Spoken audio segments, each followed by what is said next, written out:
Hey there, it's Imran and you're watching Imran Plus. Doctor Strange and the Multiverse of Madness tickets are officially on sale. I got my tickets and I'm very excited. Did you get your tickets yet? If so, when are you going to be seeing the film? I'm going as soon as it opens. The first showing that I could find, I got tickets for, so I'm really excited. So in celebration of tickets going on sale, I decided to make this video to prepare for Doctor Strange in the Multiverse of Madness. And so this video will be a guide on what to watch before seeing the film in theaters, especially if you haven't seen that many Marvel movies, or if you really don't follow the films that closely, or if you simply want a refresher on what's happened so far and how you can best prepare yourself for all of the surprises in the film. I'm going to simplify everything down for you so that by the end of this video, you'll know exactly what to watch in order to catch up and have the same experience as diehard fans in the theater.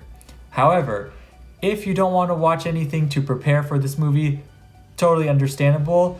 Don't worry though, because I will also be making a video on everything that you should know before watching Doctor Strange in the Multiverse of Madness, and that will be a comprehensive overview of the timeline in the MCU and beyond, and key details that you should know, all in a condensed video. So stay tuned for that, and in the meantime, make sure, if you haven't already, to click that subscribe button so you can help this channel grow and so you don't miss any upcoming videos. Alright, let's get started. Given that this film is a multiverse movie, I'm going to break down which Marvel movies and shows are worth checking out or revisiting if you want to catch all of the cool surprises and cameos that may show up in the film.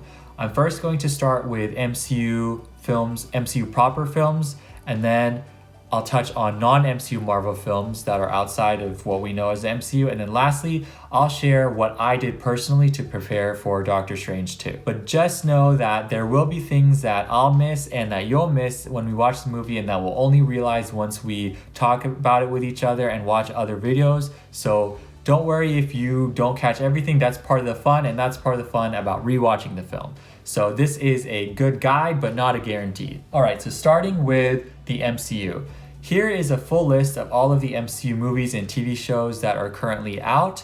You could watch all of them as a Marvel marathon to pregame the movie, but I'm going to give you my condensed meat and potatoes MCU list. And that's going to be perfect for anyone who's new to Marvel, who hasn't really been following it closely, or simply who want a refresher on the MCU. I've seen all of the movies, but this is what I would suggest watching in order to make sure you know the most in as little time as possible. So I'm gonna start with what you should watch first to what you should watch last. So starting with a movie that started the MCU, Iron Man 1 in 2008, then Iron Man 2, then Thor, the 2011 film, followed by Captain America, the First Avenger, and then The Avengers, and following that, Captain America, The Winter Soldier, Guardians of the Galaxy, Avengers Age of Ultron, Captain America Civil War, Doctor Strange, Thor Ragnarok, Black Panther,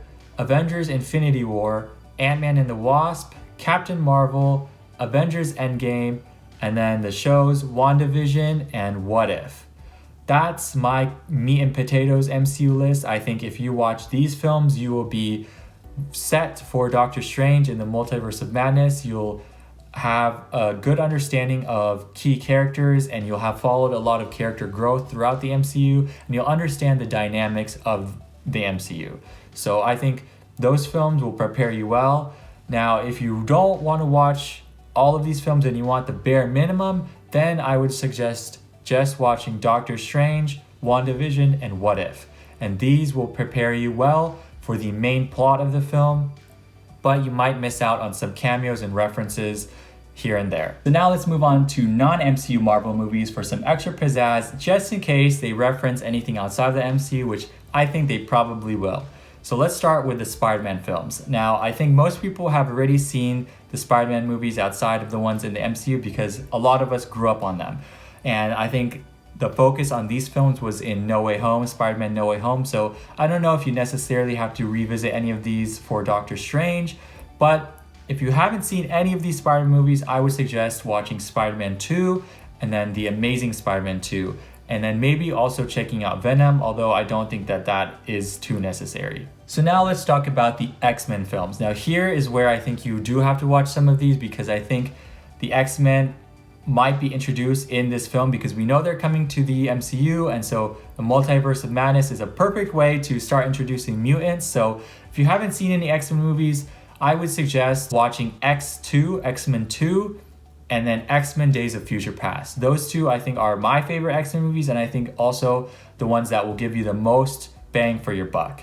I would also suggest watching Deadpool because that is kind of an X-Men character and was a previously Fox property that's now belonging to Disney. So X2, X-Men Days of Future Past, and Deadpool are great bets, and I think will pay off in case they do reference anything from these movies in Doctor Strange. However, if you do have a little bit more time, I would suggest checking out some more X-Men movies. Personally, I think the original trilogy, X-Men X2 and X-Men The Last Stand, are worth a watch, as well as X-Men First Class, X-Men Days of Future Past, and then Deadpool, Deadpool 2, and Logan.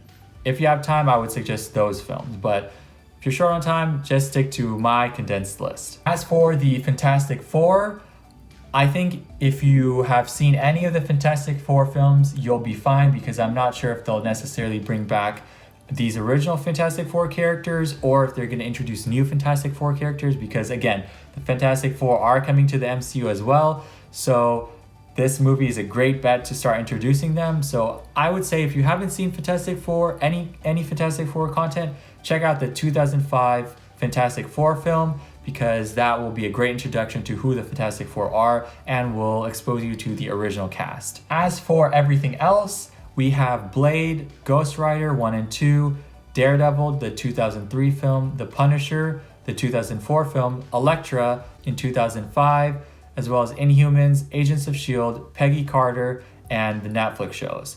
And I think of all of these, I would only really suggest maybe Ghost Rider, one of the Ghost Rider films, because I think they might bring in Ghost Rider as a character in the MCU, so they could introduce the multiverse version in Doctor Strange. As for the Daredevil, Punisher, and Elektra movies, I think maybe being familiar with them, but I wouldn't say you have to watch those because I don't think that they're going to bring back those characters. As for Inhumans and Agents of S.H.I.E.L.D. and the Peggy Carter show, those as well, I don't think you need to watch those because I don't think they're really building off any of that. I would be familiar with what happens in Inhumans and Peggy Carter though, in case they do reference these characters, and I know Peggy Carter is a big character in What If. So those I would read up on and just become familiar with. Agents of S.H.I.E.L.D. though, I don't think you really need to do anything about, because I don't think that this show will ever be canon. As for the Netflix shows, I would suggest checking out Daredevil, just because Daredevil, these shows now I think are kind of semi-canon to the MCU, so you should check them out regardless, but at least check out Daredevil, and then if you have more time, the first seasons of Daredevil, Jessica Jones, and Luke Cage, because I think those three are characters that might come over into the MCU. Personally, what I watch to prepare for Doctor Strange are my meat and potatoes MCU list, X2, Days of Future Past, Fantastic Four, the 2005 film, and Deadpool. And I think if you watch those films, then you're going to be all set for Doctor Strange Multiverse of Madness. Let me know, what did you think of this list? Will you be watching it? Are you excited for the film? And what are your theories on what they might introduce? Thank you so much for watching. I hope you had a great time. Lots more videos coming very soon. But in the meantime, make sure you like this video and subscribe. Click the bell icon so you don't miss any upcoming videos. And don't forget to share this video with your friends and fellow movie enthusiasts. I'll see you in the next one. Bye.